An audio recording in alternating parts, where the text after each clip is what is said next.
Et salut à tous, c'est Chronosaurus Rex. Aujourd'hui, on se retrouve, comme vous pouvez voir, sur une nouvelle série qui va être, en plus de la série de Zootech contre animaux disparus, la série, ça va s'appeler Créatures du passé.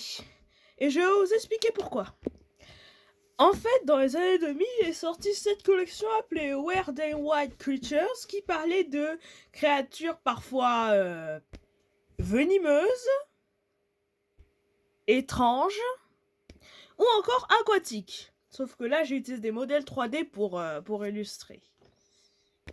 Mais dans cette série, on va s'intéresser aux animaux préhistoriques dans plusieurs trucs. Premièrement, on va présenter l'animal, ses caractéristiques, là où il vivait, quand il vivait, etc. Ensuite, on va voir à quoi ressemble sa carte pour voir si elle est accurate, donc si elle est bonne ou non. Et enfin, on va voir où est-ce qu'on trouve notre créature dans les médias. Tout ça pour vous dire qu'aujourd'hui, on va s'intéresser à une créature, un des dinosaures les plus connus pour ce premier épisode, le seul, l'unique, le véritable, Tyrannosaurus Rex. C'est sûr que vous le connaissez. Donc le Tyrannosaurus Rex, donc son complet Tyrannosaurus Rex, ça signifie roi lézard tyran, tout simplement parce qu'il dominait les terres de son époque. C'est donc un carnivore qui a vécu au Crétacé supérieur entre 66 et 70 millions d'années, et il a été découvert aux États-Unis. Les premiers fossiles de Tyrannosaurus Rex ont donc été découverts en 1902, il me semble. En vrai, je me rappelle plutôt si c'était 1902-1905, mais bon, en tout cas, un des deux, par Barnum Brown, donc aux États-Unis. Niveau caractéristiques, le Tyrannosaurus Rex avait des dents en forme de banane qui étaient faites pour arracher la chair de ses proies, pas très ragoûtant.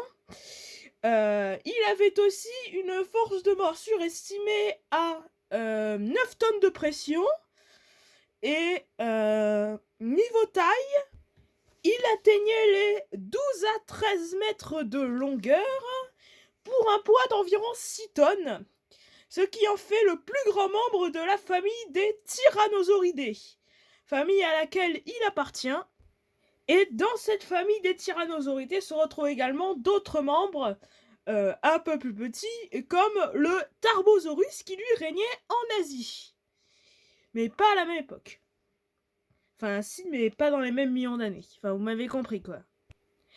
Le Tyrannosaurus Rex était donc l'hégémonie des terres de son époque, non seulement parce que, par sa férocité, en fait, c'est pour ça que son nom veut dire roi de lézard tyran, c'est parce que, avant, on considérait que c'était le dinosaure le plus féroce qui vivait en Amérique du Nord, avant la découverte d'un autre dinosaure, l'Acrocanthosaurus, qui lui aurait pu atteindre les 14 mètres de longueur, à la louche.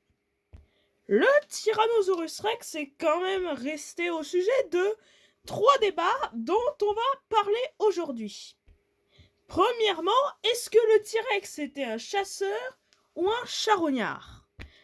Un jour, le paléontologue Jack Horner aurait affirmé que le tyrannosaure n'était pas un chasseur, mais un charognard pour plusieurs raisons. Déjà parce qu'il considérait que sa vue était trop mauvaise pour repérer ses proies, ses pattes trop petites pour les saisir, et ses jambes énormes l'auraient rendu trop lent pour suivre ses proies. En revanche, son odorat était parfait pour repérer les charognes. Mais cette théorie est très controversée aujourd'hui. Mais alors, pourquoi? Déjà parce qu'il n'y a pas d'autres créatures suffisamment grandes ou puissantes pour combattre des dinosaures comme le Triceratops ou l'Ankylosaurus. Aussi parce qu'on pourrait supposer que, comme les hyènes modernes, les tyrannosaures auraient pu être des prédateurs opportunistes. C'est-à-dire qu'ils auraient pu être des carnivores et des charognards. Passons à la deuxième théorie, le Nanotyrannus. En 1946, un tyrannosauridé a été découvert au même endroit et aurait vécu à la même époque que le Tyrannosaurus Rex, on l'a appelé Nanotyrannus lacensis. Le truc, c'est que beaucoup de scientifiques débattent encore si jamais il s'agit d'une espèce naine de tyrannosaure ou juste d'un tyrannosaure juvénile. Aujourd'hui, le débat reste encore ouvert, même si, d'après certains journaux, on saurait que beaucoup de scientifiques seraient d'accord avec l'hypothèse que le Nanotyrannus serait bel et bien une espèce à part et que le spécimen retrouvé aurait déjà été adulte. Et enfin, l'ultime débat, est-ce que le T-Rex avait des plumes ? Aïe aïe aïe aïe aïe. On pourrait supposer que les jeunes individus auraient pu avoir des plumes, ou du moins du duvet, à la naissance, et qu'ils le perdaient en grandissant. Une hypothèse qui, enfin à mon avis, me paraît assez plausible. Une autre hypothèse plausible serait que les adultes gardent du duvet, mais uniquement légèrement, le reste de leur peau étant largement recouvert d'écailles, comme l'illustration de droite. Maintenant, il est temps de passer à la carte, de voir ce que donne la carte. Alors, comment dire, il ressemble clairement au tyrannosaure de Jurassic Park. Hein. Clairement au T-Rex de Jurassic Park. Hein. Et que ce soit les couleurs ou même la forme du crâne, là vraiment, je sais pas si ça vous fait aussi cet effet, mais là je trouve que il n'y a pas photo. Il n'y a pas photo, c'est clairement celui de Jurassic Park. Rien que pour ça, c'est un approuvé, mais juste un approuvé, hein, parce que là, c'est du copier-coller pur. Maintenant, on va passer où se trouve le tyrannosaure dans les médias, et là, je vous préviens, je ne sais même pas par où commencer. Bon, déjà, je ne peux pas passer son apparition dans tous les films Jurassic Park et Jurassic World, hein. Déjà que son apparition dans le Jurassic Park 1, réalisé par Steven Spielberg en 1993, est légendaire, hein, surtout dans le sens où, littéralement, la mascotte de la saga est un T-Rex, sauf dans Jurassic Park 3, où sa vedette est malheureusement volée par le Spinosaurus, dont on parlera peut-être dans un prochain épisode. Il a aussi une apparence notable dans le jeu vidéo Ark Survival Evolved de 2015. Le T-Rex, évidemment. Hein.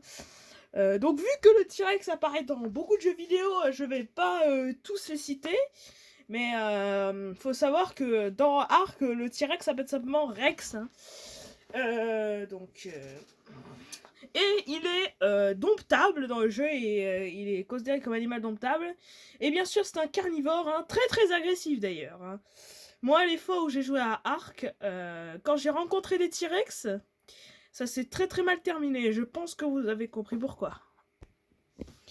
Sinon, je crois que dans les films et séries, une de ses dernières apparitions, enfin une de ses apparitions les plus récentes, c'est dans le film Primitive War, qui apparemment est un peu mieux que Jurassic Park. Vu qu'il est sorti en Australie, je n'ai pas pu le regarder, hein, j'ai juste regardé des extraits en VO. Sur YouTube, vous pourrez aller voir si vous voulez. En tout cas, le T-Rex a un aspect qui mélange un peu l'aspect qu'on se faisait avant de lui et maintenant avec les plumes sur le cou. Et d'ailleurs, désolé si je monte des images directement sur Wikipédia, c'est tout simplement parce que, eh bien, je n'arrive pas à les mettre sur le truc que j'utilise habituellement, là, le truc que j'ai utilisé depuis le début de la vidéo. Mais sinon, dernière apparition que je vais noter du T-Rex dans les... là, c'est dans les documentaires. C'est bien sûr... ouais, parce qu'il y en a énormément. C'est bien sûr dans Jurassic Fight Club. Ou encore Sur la Terre des dinosaures. De 1999. En tout cas, c'était tout pour cet épisode de créatures du passé.